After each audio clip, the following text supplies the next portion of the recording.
साथियों नमस्कार। साथियों कहते हैं कि कूटनीति में ना तो कोई स्थायी दोस्त होता है और ना ही कोई स्थायी दुश्मन होता है। बस स्थायी होते हैं तो सिर्फ अपने देश के हित। लेकिन जब दुनिया के सबसे ताकतवर मुल्क यानी कि अमेरिका और उसके सबसे चहेते, सबसे लाडले और जोड़ीदार इजराइल के बीच बेडरूम की बातें चौराहे पर आने लगे, तो समझ जाइए कि दाल में कुछ काला नहीं है भैया, यहां तो पूरी दाल ही काली है। कल्पना कीजिए, एक तरफ दुनिया के सबसे आक्रामक और बेबाक नेता डोनाल्ड ट्रंप है जो अपनी मर्जी के मालिक हैं, और वहीं दूसरी तरफ हैं किंग बीबी यानी कि बेंजामिन नेतन्याहू हैं, जिनकी खुफिया एजेंसी मोसाद के किस्से सुनकर दुनिया के बड़े बड़े सूरमाओं के पसीने छूट जाते हैं। अब खबर निकलकर यह सामने आ रही है कि इसी मोसाद और इजरायली खुफिया तंत्र की नजरें सीधे वाशिंगटन के व्हाइट हाउस पर जाकर टिक गई हैं। पेंटागन के गलियारों में सुगबुगाहट नहीं बल्कि सीधे सीधे खतरे की घंटी अब बज चुकी है। अमेरिका की डिफेंस इंटेलिजेंस एजेंसी, जिसे डीआईए कहते हैं, उसने इजराइल से जुड़े काउंटर इंटेलिजेंस खतरे के स्तर को बढ़ाकर क्रिटिकल कर दिया है। क्रिटिकल यानी रेड अलर्ट, सबसे गंभीर चेतावनी इसे माना जाता है। अब आप सोच रहे होंगे कि जो इजराइल अमेरिका के टुकड़ों पर यानी कि अमेरिका के हथियारों के दम पर मिडल ईस्ट में अपनी धाक जमाए बैठा है, वही इजराइल भला अपने आका की जासूसी क्यों करेगा? क्या ये बिल्कुल वैसा ही है जैसा हिंदी फिल्मों में अक्सर होता है, जहां सबसे वफादार दिखने वाला दोस्त ही विलेन की खुफिया डायरी को चुरा लेता है? इस पूरी कहानी के पीछे जो असल खेल चल रहा है वो किसी सस्पेंस थ्रिलर फिल्म से बिल्कुल भी कम नहीं है। वाशिंगटन से लेकर तेल अवीव तक और पेंटागन से लेकर तेहरान तक कूटनीति की बिसात पर मोहरे इस तरह बिछाए गए हैं कि खुद अमेरिकी अधिकारी अब अपने चमचमाते हुए आईफोन और कंप्यूटर छूने से भी खुद डर रहे हैं। साथियों, अमेरिकी हुक्मरान जब इजराइल के दौरे पर जा रहे हैं या इजरायली अधिकारियों से मिल रहे हैं तो वे अपने बर्नर फोन का उस समय इस्तेमाल करते हैं। वही फोन जिन्हें इस्तेमाल करो, बात खत्म करो और कचरे के डिब्बे में उठाकर फेंक दो, ताकि कोई आपकी लोकेशन या बातचीत को किसी भी तरीके से ट्रैक ना कर पाए। पर यहां रुकिए और सोचिए, क्या वाकई में अमेरिका जैसी महाशक्ति, जिसके पास दुनिया का सबसे बड़ा सर्विलांस सिस्टम है, एक छोटे से देश इजराइल के सामने इतनी बेबस हो गई है कि उसके मंत्रियों को होटल के कमरों में बात करने में भी अब डर लगने लगा है? क्या डोनाल्ड ट्रंप और बेंजामिन नेतन्याहू की वो जगजाहिर दोस्ती, जिसकी कशिश में पूरी दुनिया मंत्रमुग्ध थी, अब केवल बयानों और तस्वीरों तक सीमित रह गई है? अमेरिकी अधिकारी अब बंद कमरों में, यहां तक कि 5 स्टार होटलों के स्वीट्स में भी संवेदनशील मुद्दों पर बातचीत करने से पूरे तरीके से डर रहे हैं। उन्हें डर है कि दीवारों के भी कान हैं और वे कान किसी और के नहीं बल्कि उनके सबसे पक्के दोस्त इजराइल के हैं। चलिए साथियों, इस कूटनीतिक ड्रामे की परत दर परत खाल उधेड़ते हैं और समझने की कोशिश करते हैं कि आखिरकार ईरान के नाम पर शुरू हुआ ये इश्क अब जासूसी के इस संगीन मोड़ पर आखिरकार कैसे जा पहुंचा। इस पूरे फसाने की जड़ में जो सबसे बड़ा विलेन है, या यूं कहें कि जो सबसे बड़ा मुद्दा है, वो है ईरान। राजनीति में जब दो दोस्तों के वैचारिक रास्ते अलग होने लगते हैं तो आत्मविश्वास की खाई कितनी गहरी हो सकती है, ये आज अमेरिका और इजराइल के रिश्तों को देखकर पूरे तरीके से समझा जा सकता है। साथियों, याद कीजिए अप्रैल का महीना, जब मध्य पूर्व में बारूद की गंध फैली हुई थी और युद्ध विराम की घोषणा हो चुकी थी। डोनाल्ड ट्रंप, जो हमेशा खुद को दुनिया का सबसे बड़ा डील मेकर मानते हैं, इस बार ईरान के साथ एक बहुत बड़ा ऐतिहासिक समझौता करने की फिराक में थे। ट्रंप का मानना है कि अगर वो ईरान को टेबल पर लाकर एक परमानेंट डील साइन करा लेते हैं तो इतिहास में उसका नाम अमर हो जाएगा। लेकिन वहीं दूसरी तरफ बेंजामिन नेतन्याहू है, जिनका पूरा राजनीतिक अस्तित्व ही ईरान को अल्टीमेट विलन बताने पर टिका हुआ है। नेतन्याहू का साफ कहना है कि ईरान एक ऐसा सांप है जो कभी भी डस सकता है, वो किसी समझौते का पालन नहीं करेगा और अमेरिका का ये कदम आत्मघाती साबित हो सकता है। पूरी दुनिया के लिए ये आत्मघाती साबित हो सकता है। साथियों, जब दो बड़े नेताओं के बीच इतनी बड़ी वैचारिक जंग चल रही हो तो बातचीत का लहजा बदलना लाजमी है। हाल ही में अमेरिकी मीडिया में ये बात लीक हुई थी कि डोनाल्ड ट्रंप और बेंजामिन नेतन्याहू के बीच फोन पर इतनी तीखी बहस हुई थी कि बात तू तड़ाके और गालियों तक पहुंच गई थी। खुद डोनाल्ड ट्रंप ने भी बाद में अनौपचारिक रूप से इसे स्वीकार किया कि हाँ, उन्होंने इजरायली प्रधानमंत्री को कुछ कड़े और अपशब्द भी कहे थे। साथियों, अब सोचिए, जहां कल तक माय फ्रेंड डोनाल्ड और माय ब्रदर बीबी के नारे लगते थे, वहां अगर सरेआम फोन पर गालियां चल रही हों तो पर्दे के पीछे कितनी बड़ी आग लगी हुई होगी। इसी आग का नतीजा है कि इजराइल को अब ट्रंप सरकार की अंदरूनी जानकारी चाहिए। उन्हें यह जानना है कि ट्रंप के दिमाग में आखिरकार क्या चल रहा है। उनके राष्ट्रीय सलाहकार पर्दे के पीछे ईरान के अधिकारियों के साथ क्या खिचड़ी पका रहे हैं, और खासकर अमेरिका का अब अगला कदम ईरान के खिलाफ क्या होने वाला है। क्या ईरान से दोस्ती होगी, क्या डील होगी, या ईरान के साथ एक युद्ध और लड़ा जाएगा। लेकिन क्या इस जासूसी के खेल को केवल ईरान तक सीमित माना जाए? बिल्कुल भी नहीं। लेबनान में हिजबुल्लाह के खिलाफ इजराइल के सैन्य अभियानों को लेकर भी वाशिंगटन और तेल अवीव के बीच मतभेद जो है अब वो खुलकर सामने आ चुके हैं। डोनाल्ड ट्रंप अमेरिका को बाहरी युद्धों से बाहर निकालना चाहते हैं, जबकि नेतन्याहू अपनी सत्ता को बचाने और इजराइल के दबदबे को कायम रखने के लिए इस युद्ध को और लंबा खींचना चाहते हैं। अब ऐसे में इजराइल को अगर अमेरिकी नीतियों की पहले से भनक लग जाए तो वो अपनी रणनीति को पहले से ही बदल सकते हैं। इसी को कहते हैं आक्रामक खुफिया कूटनीति। लेकिन सवाल ये उठता है, क्या इजराइल ने पहली बार ऐसा दुस्साहस किया है? क्या अमेरिका वाकई में इतना मासूम है कि उसे अपने दोस्त की इस फितरत के बारे में पहले से पता नहीं था, या फिर ये सिर्फ एक बहाना है जिसके जरिए ट्रंप सरकार इजराइल पर दबाव बनाने की लगातार कोशिश कर रही है? साथियों, अगर इतिहास के पन्नों को हम पलट कर देखें तो अमेरिका और इजराइल के बीच का ये खुफिया अविश्वास कोई नई बात नहीं है। इनकी दोस्ती देखने में भले ही लैला मजनू जैसी लगती हो, लेकिन हकीकत ये है कि दोनों एक दूसरे की जेब कतरने का कोई भी मौका कभी नहीं छोड़ते हैं। चलिए साथियों, आपको ले चलते हैं साल 1985 में, जब दुनिया शीत युद्ध के दौर से गुजर रही थी। उस समय एक ऐसा वाक्य हुआ जिसने अमेरिकी सुरक्षा तंत्र की चूल्हें हिलाकर रख दी थी। Jonathan Pollard case.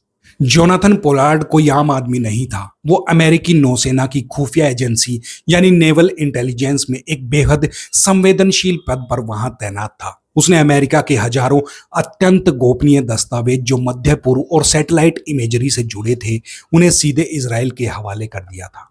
और जब पोलार्ड की इस चोरी को पकड़ लिया गया तो वो भागकर वाशिंगटन में इजरायली दूतावास के भीतर शरण लेने की कोशिश कर रहा था। लेकिन अमेरिकी एफबीआई ने उसे धर दबोचा, और पोलार्ड का तर्क क्या था वो भी बड़ा सुनने वाला है, वो भी बड़ा मजेदार है।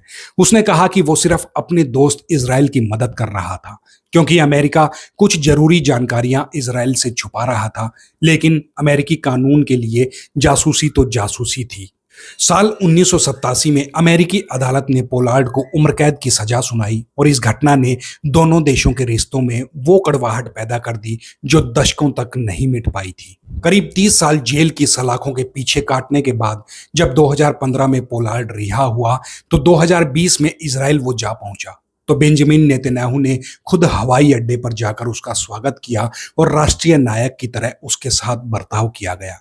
साथियों, अब जरा सोचिए, जिस शख्स ने अमेरिका के साथ गद्दारी करी हो उसे इजराइल अपना हीरो मानता है। क्या ये कूटनीतिक थप्पड़ नहीं है? अब सोचने वाली बात यह है, क्या जोनाथन पोलार्ड के बाद इजराइल सुधर गया है? इतिहास गवाह है कि आदतें इतनी आसानी से नहीं बदलती हैं। साल 2018 में एक और धमाका हुआ जिसे बेन-अमी कादिश केस के नाम से जाना जाता है। बेन-अमी कादिश अमेरिकी सेना में एक मैकेनिकल इंजीनियर के तौर पर वहां पर काम कर चुके थे।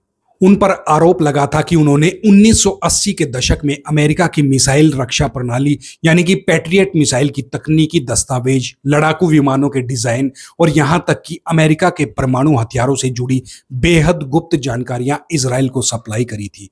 कादिश ने बाद में अपना गुनाह कबूल भी कर लिया था।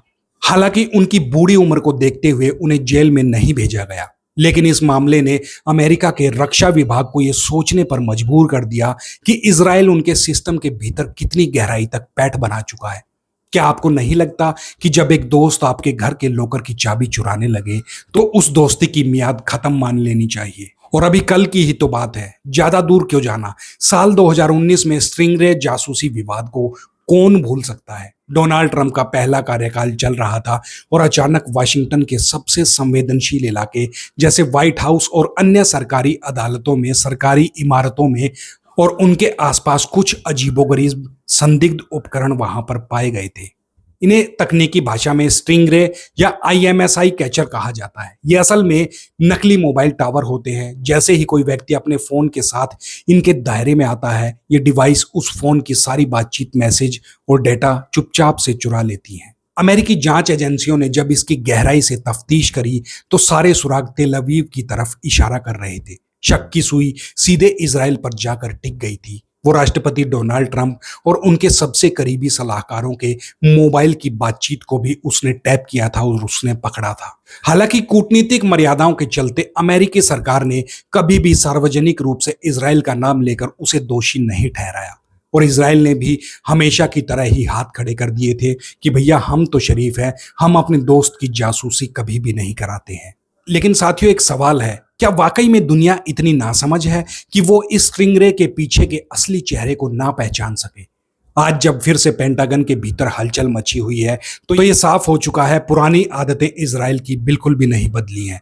अमेरिकी अधिकारी अब इजराइल की यात्रा के दौरान जो बर्नर फोन इस्तेमाल कर रहे हैं वो कोई शौक नहीं है, बल्कि उनकी मजबूरी है। जब आपकी हर कॉल, आपका हर ईमेल और आपका हर कदम किसी खुफिया एजेंसी के रडार पर हो तो डिजिटल दुनिया का सबसे बड़ा रखवाला भी आदिम युग के तौर तरीकों पर उतर आता है।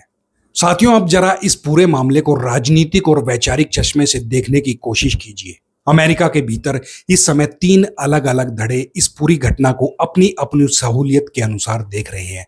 सबसे पहले बात करते हैं सत्ता पक्ष की, यानी डोनाल्ड ट्रंप और उनके करीबियों की। ट्रंप के लिए यह स्थिति बेहद असहज करने वाली है। एक तरफ वो खुद को इजराइल का सबसे बड़ा रक्षक और मसीहा साबित करना चाहते हैं, वहीं दूसरी तरफ उनकी अपनी ही सुरक्षा एजेंसियां उनसे कह रही हैं कि हुजूर, जिस दोस्त को आप गले लगा रहे हो वही एक दिन आपकी जेब काट लेगा। ट्रंप इस समय एक कूटनीतिक दुविधा में है। वो इजराइल के साथ पूरे तरीके से संबंध तोड़ नहीं सकते क्योंकि अमेरिका के भीतर मजबूत इजरायली लॉबी और फंडर्स नाराज हो जाएंगे, और वो चुप रह नहीं सकते क्योंकि उनकी अपनी अमेरिका फर्स्ट की छवि को धक्का लग सकता है। वहीं दूसरी तरफ अमेरिका का विपक्ष है जो इस मौके को भुनाने में कोई भी कोर कसर नहीं छोड़ रहा है। विपक्ष का साफ कहना है कि डोनाल्ड ट्रंप की ढुलमुल और व्यक्तिगत सनक पर आधारित विदेश नीति का ही ये नतीजा है कि आज अमेरिका के सगे सहयोगी भी उसकी संप्रभुता का बिल्कुल भी सम्मान नहीं कर रहे हैं। विपक्ष पूछ रहा है, जो ट्रंप चीन और रूस को हर बात पर आंखें दिखाते हैं, वो इजराइल की इस हिमाकत पर आखिरकार खामोश क्यों है? क्या अमेरिका की राष्ट्रीय सुरक्षा से समझौता सिर्फ इसलिए किया जा रहा है क्योंकि सामने बेंजामिन नेतन्याहू हैं, इजराइल के प्रधानमंत्री हैं? और वहीं अगर हम जनता की बात करें तो आम अमेरिकी नागरिक अब इस बात से थक चुका है कि उनके टैक्स का पैसा अरबों डॉलर की सहायता के रूप में इजराइल में जाता है और बदले में उन्हें क्या मिलता है? जासूसी, अविश्वास और वैश्विक मंच पर किरकिरी। इस पूरे प्रकरण का भविष्य में क्या असर होगा, इसका विश्लेषण करना भी बेहद जरूरी है। कूटनीति के जानकार मानते हैं कि भले ही अमेरिका और इजराइल के बीच इंटेलिजेंस शेयरिंग यानी खुफिया जानकारी साझा करने का कोऑपरेशन अभी फिलहाल जारी रहेगा, लेकिन दोनों देशों के बीच जो अदृश्य भरोसा होता है वो पूरी तरीके से चकनाचूर हो चुका है। जब दो देशों के अधिकारी एक दूसरे से मिलते हुए अपने फोन छुपाने लगे तो समझ जाइए कि वहां सहयोग नहीं बल्कि सिर्फ समझौता ही बचा है। डोनाल्ड ट्रंप की ईरान नीति को पटरी से उतारने के लिए इजराइल आने वाले समय में और आक्रामक रुख अपना सकता है। अगर ट्रंप ईरान के साथ समझौते की तरफ आगे बढ़ते हैं तो इजराइल अमेरिकी कांग्रेस यानी कि संसद के भीतर ट्रंप के खिलाफ माहौल बनाने के लिए अपनी जासूसी से जुटाई गई जानकारियों को भी लीक कर सकता है। पेंटागन द्वारा खतरे का स्तर क्रिटिकल करना इस बात का साफ संकेत है कि आने वाले दिनों में दोनों देशों के सैन्य और खुफिया संबंधों में एक बड़ा शीत युद्ध देखने को आपको मिल सकता है। इजराइल भले ही ये कहे कि उसकी खुफिया एजेंसियां सिर्फ दुश्मनों पर नजर रखती हैं, सहयोगियों पर नहीं, लेकिन इतिहास ने साबित किया है कि इजराइल के लिए उसका हर वो सहयोगी भी एक संभावित खतरा बन जाता है जो उसकी मर्जी के मुताबिक काम नहीं करता है। बेंजामिन नेतन्याहू अपनी राजनीतिक विरासत को बचाने के लिए किसी भी हद तक जा सकते हैं और डोनाल्ड ट्रंप अपनी जिद के आगे किसी की नहीं सुनते हैं। जब दुनिया के दो सबसे जिद्दी नेता आमने सामने हों और खुफिया एजेंसियां पीछे से डोरी खींच रही हों तो तमाशा होना तय है। साथियों, चलते चलते अब सवाल सीधे आपसे, आपको क्या लगता है, क्या अंतर्राष्ट्रीय राजनीति में इजराइल जैसी आक्रामक जासूसी नीति अपने अस्तित्व को बचाने के लिए जायज है? या फिर अमेरिका को अपने इस लाडले दोस्त को अब उसकी असली औकात दिखाने का मौका आ गया है? असली औकात अमेरिका को दिखा देनी चाहिए। आपको क्या लगता है?